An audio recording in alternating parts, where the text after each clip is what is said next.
E aí, tudo bem? Você já parou para pensar a quantidade de tempo que nós gastamos em sala de aula estudando ou supostamente estudando assuntos absolutamente inúteis de uma maneira geral para a nossa vida? Muita gente, sempre quando vai defender esse modelo de ensino atual, ele geralmente fala, não, é muito importante a gente estudar de tudo. Conhecimento nunca é demais. Mas isso não é verdade. Em primeiro lugar, existem coisas que são úteis e outras coisas que não são úteis. E além do mais, esse sistema de ensino convencional que está aí, ele foi criado e desenvolvido lá na época da Revolução Industrial, quando as fábricas precisavam formar empregados para trabalharem nas indústrias. Bom, naquela época não existia internet. Hoje, todos nós estamos a um clique, a 2 cliques de distância de qualquer informação que a gente queira ter acesso. Logo, acúmulo de informação em sala de aula tem muito pouco valor hoje. Qualquer pessoa tem acesso a qualquer informação, não precisa ir numa biblioteca, não precisa pesquisar em vários lugares do seu próprio computador ou do seu celular, você tem acesso a qualquer informação. Logo, a escola não é um lugar para que você acumule informações. A escola deveria ser um lugar para que você aprenda a pensar, para que você aprenda a raciocinar e que você aprenda a desenvolver conhecimentos e habilidades que sejam úteis para a sua vida. Por exemplo, por que você acha que seria importante você ficar decorando os nomes de montanhas e rios da China? Como, por exemplo, eu estudei em geografia no ensino médio. A gente ficava ali decorando o nome de rio, nome de montanhas, e aquele Xung, Ling, Ling, Lung. Eu nem me lembro mais, eu tirava notas boas, eu fui um excelente aluno, mas hoje eu não me lembro.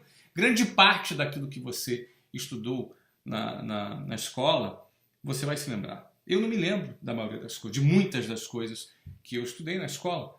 Porque, no fundo, grande parte do tempo a gente fica decorando, acumulando informações e decorando informações para a gente poder fazer prova.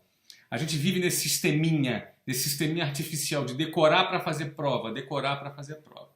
A pergunta que fica é, necessariamente os melhores alunos das turmas são os que são mais bem-sucedidos na vida? Necessariamente aqueles que mais são bem-sucedidos nesse sisteminha de decorar para fazer prova são aqueles que estarão preparados para resolver os problemas reais da vida? A gente passa mais de uma década sentado numa cadeira da escola.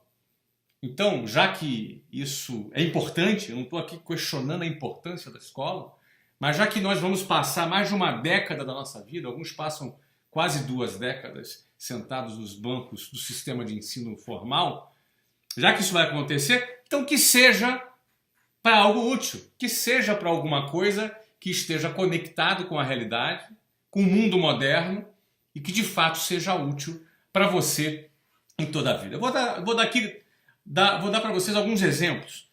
Aliás, antes de dar esses exemplos, deixa eu voltar aqui lá para a geografia dos rios e montanhas da China. Eu posso ir para a biologia, quando você decorava o nome das espécies, das plantas, das briófitas, das pteridófilas. Eu posso ir lá para a química, para falar dos metais alcalinos, como lítio, sódio, potássio, rubídio, césio, frâncio, berílio, magnésio, cálcio, estronço, bário, os gases nobres, hélio, neon, argônio, criptônio, xenônio, radônio. Tá aqui ainda na minha cabeça. Essa parada eu não esqueci ainda, mas que utilidade tem para mim? Alguém pode dizer, não, o cara que é engenheiro químico, isso vai ser importante.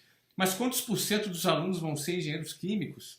E por que eu tenho que ocupar a minha cabeça com esse assunto se eu não tenho o menor interesse nisso? A escola deveria se atualizar. A escola, além de matar a imaginação das pessoas, colocam elas dentro de uma caixa, treinam elas para pararem de pensar, para pararem de ter iniciativa e colocam as pessoas como meros consumidores passivos de informação. As pessoas sentam, um professor fala e todo mundo fica comendo e ruminando aquela informação que o professor passa para ele na sala de aula, e depois tem uma prova, que prova apenas que você soube treinar e decorar para fazer aquela prova. A maioria já esquece logo depois da prova.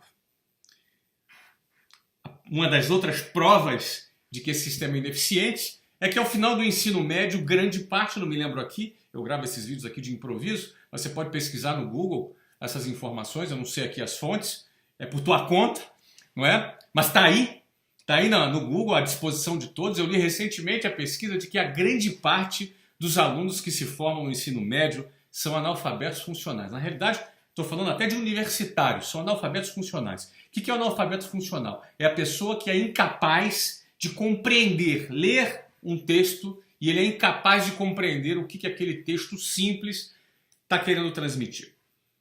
Isso é muito sério. É um percentual assim esdrúxulo, sei lá, 70%, alguma coisa assim. Grande parte dos universitários são analfabetos funcionais. E grande parte dos alunos formados no ensino médio mal dominam a matemática básica. Passaram mais de uma década nas mãos do sistema de ensino. Mas, mais uma vez, o sistema de ensino se prova incompetente para isso. Por outro lado, você vê que a gente passa esse período todo sentado numa sala de aula, estudando inglês. Aliás, inglês não, né? O verbo to be, que começa todos os anos, o verbo to be, não sai do verbo to be, e ninguém fala inglês. Hoje no Brasil, em média, entre 3 a 4% da população brasileira fala inglês, e todos tiveram aulas de inglês. É óbvio, não é, que só existe o curso de inglês hoje porque a escola é incompetente. Eu, inclusive, sou proprietário de uma rede de grandes escolas de inglês. Não vou falar o nome aqui porque eu não quero fazer jabá. Mas o que eu quero dizer é que essas redes de escolas de inglês só existem por quê? Porque a escola é incompetente. Em vez disso, de se perder tempo estudando aquilo que não tem real utilidade na vida, já que acumular informação não tem o mesmo valor, já que as informações estão a 1 a 2 cliques de distância de cada um de nós, e se a escola tivesse um formato diferente? Se em vez de muitas matérias inúteis que se tem na escola, por exemplo, você estudasse direito do consumidor. Aí você vai falar assim, pô, Flávio, mas nem todo mundo quer ser advogado. Ô, meu filho, você não quer ser advogado, mas você é um cidadão. Você precisa saber os seus direitos. Direito do consumidor não é para advogado somente. É para você, é para mim, é para qualquer pessoa. Todas as pessoas poderiam estudar direito do consumidor, poderiam estudar direito civil, poderiam estudar as várias disciplinas do direito que te dá noção das regras do jogo para que nós vivamos em sociedade conscientes dos nossos direitos. Não do ponto de vista técnico, não do ponto de vista legal, da profundidade, para você fazer uma defesa, uma petição. Não, nada disso. Você conhecer o básico como consumidor, como cidadão, como um indivíduo que vive numa sociedade que tem leis e regras do jogo. Não entender o mínimo das várias disciplinas do direito é o mesmo que você ser um jogador de futebol e não saber o que é impedimento. Você não saber que não pode botar a mão na área, senão é pênalti. E, infelizmente, nós passamos mais de uma década esquentando a cadeira da escola sem aprender o mínimo das regras do jogo. Por que isso? Será que quem decide esse programa não tem interesse que você conheça as regras do jogo? Eu posso desconfiar, porque eu acho uma aberração isso, então eu posso desconfiar disso. Agora, se eu não quero criar nenhuma teoria de conspiração, tome iniciativa, então, para você estudar por sua conta própria. Agora, seria muito mais útil se a escola ensinasse as várias disciplinas do direito, não como, repetindo, não como advogado, mas sim como cidadão, para você conhecer as regras do jogo. Você quer ver uma outra matéria que é fundamental? Educação financeira. Educação financeira é fundamental. Você deveria estudar isso todas as semanas nos últimos 10 anos da sua vida. Desde a primeira série do ensino fundamental, você já deveria estudar educação financeira. Educação financeira, como você comprar um imóvel, como comprar um carro, como deduzir juros, como trazer os valores para valor presente, como calcular o impacto dos juros a longo prazo, como você aplicar o seu dinheiro, como você ter a sua independência financeira, como você fazer a sua própria previdência em vez de ficar dependendo da porcaria da previdência que o governo oferece, como você poder gerenciar melhor o seu dinheiro. Por que será que você não aprende isso? Por que será que você ficou estudando as briófitas em vez de aprender como lidar com o seu dinheiro? Aí aparece sempre naquela hora que aparece sempre alguém falando assim, né? Não, é importante conhecimentos gerais. É legal, meu amigo. O Google tá aí pra gente saber de tudo. Agora, já que a gente vai estudar alguma coisa, já que nós vamos gastar o nosso tempo com alguma coisa na escola, que seja com alguma coisa útil. Por que estudar alguma coisa que não é útil? Sob o argumento dos conhecimentos gerais. Então, estudemos os conhecimentos gerais, investiguemos os conhecimentos gerais, mas com temas que sejam úteis. E educação financeira, eu vou dizer para vocês que é uma das matérias fundamentais. Ó, deixa eu sair agora de alguma coisa, de um tema pragmático do mercado para um tema mais humanitário. Por exemplo, primeiros socorros. Um cara teve um AVC na rua, você sabe o que fazer? Teve um ataque cardíaco, você sabe o que fazer? Teve uma parada cardiorrespiratória, você sabe o que fazer? Você pode salvar uma vida. A tua vida pode ser salva por alguém do seu lado. Por que que as pessoas não aprendem sobre primeiros socorros na escola? Por quê? Isso é um tema mais simples, mas é muito fácil enxergar a importância de um tema como primeiros socorros. Vamos para outro tema aqui, que você poderia estudar na escola, por exemplo, oratória. Foi feita uma pesquisa no Brasil, não me recordo agora, uma coisa que eu li recentemente também, que um dos maiores medos que as pessoas têm é falar em público. Né? Uns têm medo do escuro, medo de altura, medo de ser assaltado. Aliás, esse medo tem crescido muito no Brasil. Agora, um dos medos muito frequentes é o medo de falar em público. As pessoas têm um verdadeiro pânico de falar em público. De subir num palco, uma galera assistindo, eles tremem, gaguejam, dá branco e não conseguem concatenar as ideias, as palavras fogem. Mas por quê? Falar em público é mero treino. Eu, obviamente, hoje falo muito em público, falo em vídeo, falo com plateias, com muitas pessoas, com transmissões ao vivo, de diversas formas, inclusive me comunico escrevendo também. Já escrevi livros, escrevo muito nas redes sociais. Mas como é que se desenvolve isso? Isso é puro treino. Principalmente a questão da oratória. É puro treino. Mesmo para as pessoas que são pessoas tímidas, é puro treino. Existem técnicas, inclusive, para isso, que podem ser desenvolvidas. Você pode treinar e eu fico me perguntando. Você fica com as nádegas na cadeira da escola por mais de uma década. E por que não existe um treinamento focado no desenvolvimento da sua oratória? Oratória vai ser importantíssimo para a sua vida em várias coisas. Você pode se destacar, você pode assumir cargos de liderança. Você obviamente, numa dinâmica de grupo, você vai se destacar, você vai ser contratado muito mais facilmente. Você pode vender produtos, fazer apresentações de produtos. A oratória é uma ferramenta importantíssima na vida de qualquer profissional que deseja se destacar. E como você passa pela escola sem desenvolver, sem treinar a oratória, não faz sentido. Não faz sentido, porque não tem interesse. Alguém aí não tem interesse em te desenvolver e prefere manter você como um anônimo no meio da multidão? Será que esse é o passo? Bom, vamos passar para a próxima.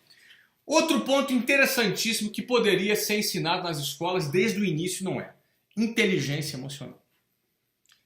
Acho que inteligência emocional, as pessoas cada vez mais entendem um pouco mais de inteligência emocional. A gente já percebeu que não basta ter QI, que é um coeficiente de inteligência, que é aquela inteligência acadêmica, a sua capacidade de memorizar, a sua capacidade de lembrar das coisas. Isso é bacana, isso é importante também. Mas o seu coeficiente emocional também é fundamental. Porque de nada adianta você memorizar bastante as coisas, não é? Mas você desistir na segunda dificuldade. Você ser consumido pela ansiedade. Você ter um vulcão que entra em erupção fora do seu controle dentro de você. Sabe? O vulcão das suas emoções que você põe tudo a perder. Não é verdade? As suas emoções são os seus maiores amigos e o pior dos seus inimigos.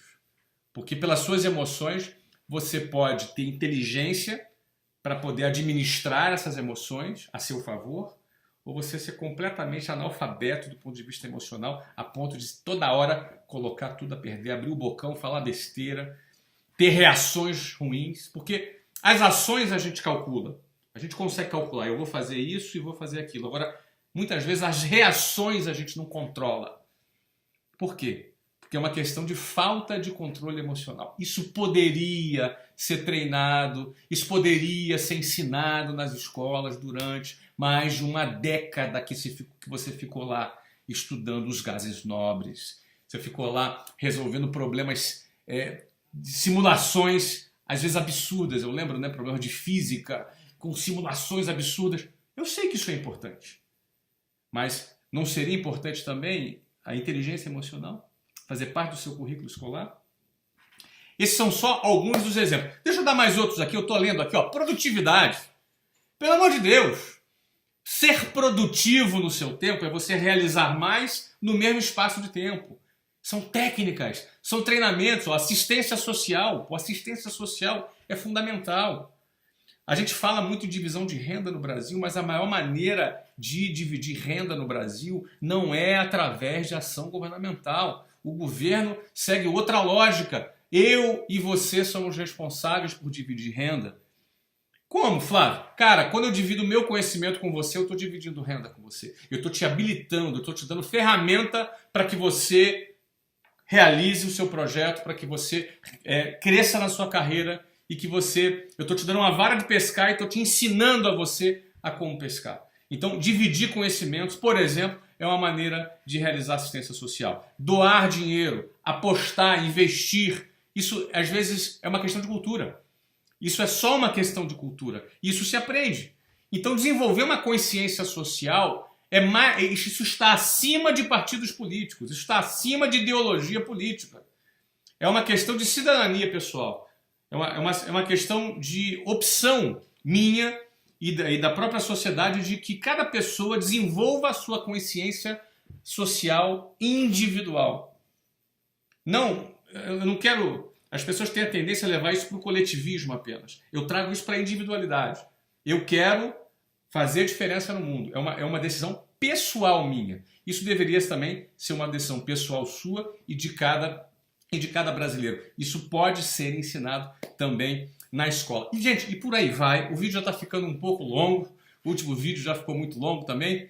Mas, enfim, o mais importante que eu quero fazer você questionar aqui. A quem interessa esse currículo que está aí nas escolas? E aí eu vou dizer para você, isso é regulamentado pelo MEC, a Secretaria de Educação no Brasil, o famoso MEC, estou usando a sigla antiga. É ele quem determina o currículo das escolas. As escolas são obrigadas a seguirem esse currículo.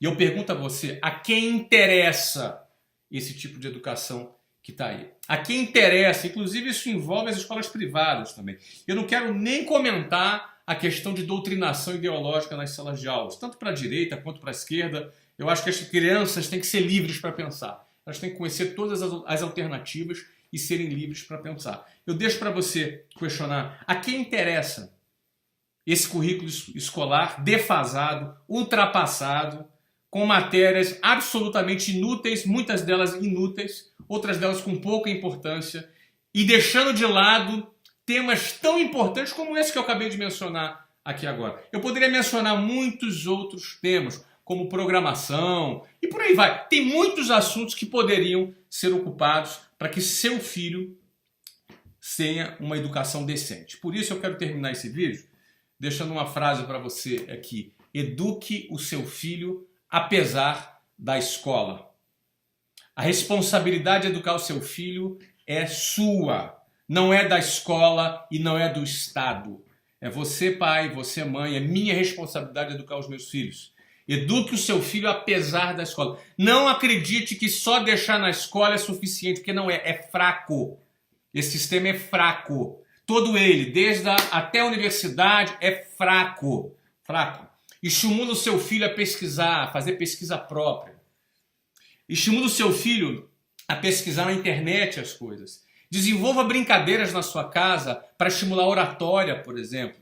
Ele quer comprar um videogame? Então tá legal. Manda ele fazer uma apresentação no PowerPoint para te apresentar por que ele quer videogame. Estimula ele a argumentar, a fazer uma apresentação. E você ajuda ele a usar impostação de voz, body language, eye contact, ou seja, contato visual. São algumas técnicas de oratória. Estimula seu filho a fazer isso. A gente já fez muito aqui em casa, brincadeiras, onde as pessoas tinham que apresentar um tema e a gente dava um prêmio para aquele que fizesse a melhor apresentação. Isso ajuda o quê? Na argumentação, no posicionamento, na oratória.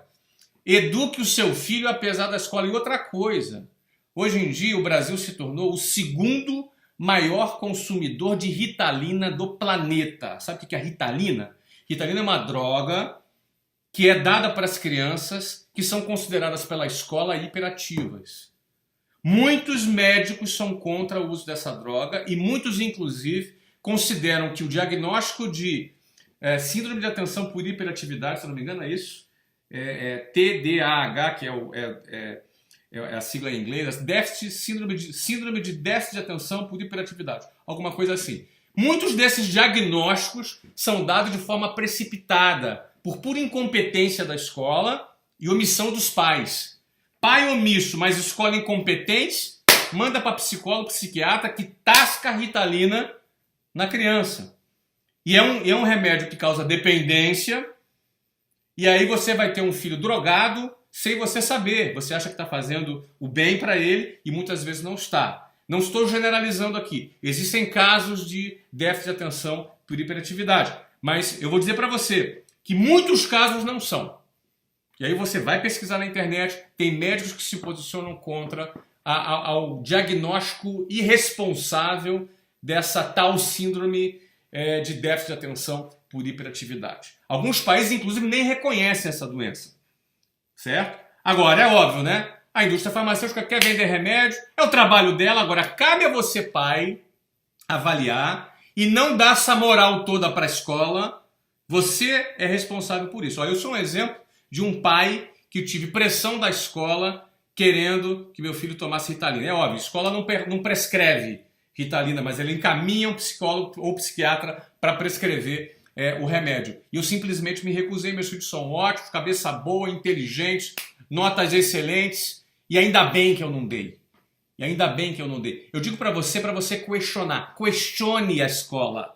Não compra só porque a escola falou, e aí você se sente constrangido, vão te ameaçar de expulsar seu filho. Não baixa a tua cabeça, conversa com educação, mas quem é responsável pela educação do seu filho é você, pai, e você, mãe. Não se omita da sua responsabilidade, porque senão a escola, por acomodação, porque para eles dá menos trabalho, vai mandar lá para o psicólogo, psiquiatra, que vão te cobrar, que vão te prescrever remédio, a indústria farmacêutica vai vender, as ações vão subir, muita gente ganha grana pra caramba e você vai estar drogando o seu filho sem necessidade em muitos casos. É claro, repito, não quero generalizar, em outros casos é possível que o diagnóstico seja realmente cabível, mas eu quero alertar você que não compre de primeira. Leve em 1, a 2, a 3, consulta, faz como eu fiz, por exemplo, e não me arrependo, e por isso que eu estou aqui te falando. Eduque o seu filho apesar da escola. E mais do que isso, questione. Porque, na minha opinião, grande parte do que se ensina na escola, infelizmente, terá pouca utilidade no futuro. Então, assuma o controle da educação do seu filho. E eu deixo o questionamento. A quem interessa? A quem interessa esse currículo medíocre que está aí? Não sei. De repente você sabe. Um abraço. Até a próxima. Bye, bye.